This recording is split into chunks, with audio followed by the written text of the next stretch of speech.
കോളേജിൽ പഠിക്കുമ്പോൾ ബർത്ത്ഡേയ്സിന് എല്ലാവരും മധുരം കൊണ്ടുവരുമായിരുന്നു. ലഡുവും ജിലേബിയാണ് മെയിൻ. കാരണം വേറൊന്നുമല്ല, അന്ന് ഈ ലഡുവും ജിലേബിയും ഞങ്ങൾക്കൊരു കടയിൽ നിന്ന് 4 രൂപയ്ക്ക് കിട്ടുമായിരുന്നു. അപ്പോൾ ഇന്നത്തെ റെസിപ്പി ബേക്കറി സ്റ്റൈൽ മഞ്ഞ ലഡുവാണ്.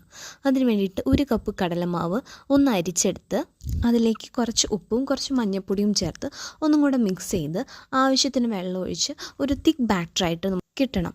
അപ്പോഴാണ് ബൂന്തീസ് കറക്റ്റായിട്ട് നമുക്ക് കിട്ടുള്ളൂ. ഈ ലഡുവിൽ ഞാൻ ആർട്ടിഫിഷ്യൽ കളറൊന്നും യൂസ് ചെയ്തിട്ടില്ല. ഞങ്ങളുടെ വീട്ടിൽ കളർ ഉണ്ടെങ്കിൽ ആ മഞ്ഞൾപ്പൊടിക്ക് പകരം കളർ ആഡ് ചെയ്താൽ മതി. പാൻ ചൂടായി അതിലേക്ക് സൺഫ്ലവർ ഓയിൽ ഒഴിച്ച് നമ്മൾ പ്രിപ്പയർ ചെയ്തിരിക്കുന്ന ബാറ്റർ ഓട്ടയുള്ള സ്പൂണിൽ കൂടെ ഒഴിക്കുകയോ അല്ലെങ്കിൽ കനം കുറച്ച് നീളത്തിൽ ഒഴിച്ചു കൊടുക്കുകയോ ചെയ്യാം. ഒരു 8-10 സെക്കൻഡ് കുക്ക് ചെയ്താൽ മതി. അതിനുശേഷം നമുക്കത് കോരി മാറ്റി വയ്ക്കാം. ചൂടാറിയതിന് ശേഷം മിക്സിയിലിട്ട് പൾസ് മോഡിൽ ഒരു 2-3 തവണ പൾസ് ചെയ്തെടുക്കാം. വീണ്ടും ഒരു പാൻ അടുപ്പത്ത് വയ്ക്കുക. അതിലേക്ക് 1 കപ്പ് പഞ്ചസാര ഇട്ട് 1/4 കപ്പും 1 ടേബിൾ സ്പൂൺ വെള്ളവും കൂടെ ആഡ് ചെയ്ത് അതൊന്ന് പഞ്ചസാര പാനിയായിട്ട് എടുക്കണം. അതിലേക്ക് ഞാൻ 2 ഗ്രാമ്പുവും കുറച്ച് മഞ്ഞൾപ്പൊടിയും കൂടെ ചേർക്കുന്നുണ്ട്.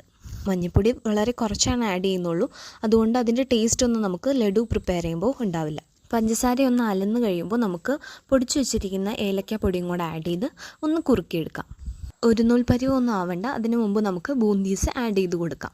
ബൂന്തീസ് ആഡ് ചെയ്തതിന് ശേഷം കുറച്ച് നേരം മാറ്റി വയ്ക്കുമ്പോഴത്തേക്കും അതിലേക്ക് ആ ഷുഗർ സിറപ്പ് നന്നായിട്ട് അബ്സോർബായി നല്ല സോഫ്റ്റായിട്ട് കിട്ടും. പിന്നെ നമുക്ക് കുറച്ച് നെയ്യും കൂടെ ആഡ് ചെയ്ത് കഴിഞ്ഞാൽ ഏറ്റവും ലാസ്റ്റ് നെയ്യിൽ ഒന്ന് റോസ്റ്റ് ചെയ്തെടുത്ത മുന്തിരിയും കൂടെ ആഡ് ചെയ്ത് ലഡു പ്രിപ്പയർ ചെയ്യാം. എല്ലാവരും ട്രൈ ചെയ്ത് നോക്കണേ.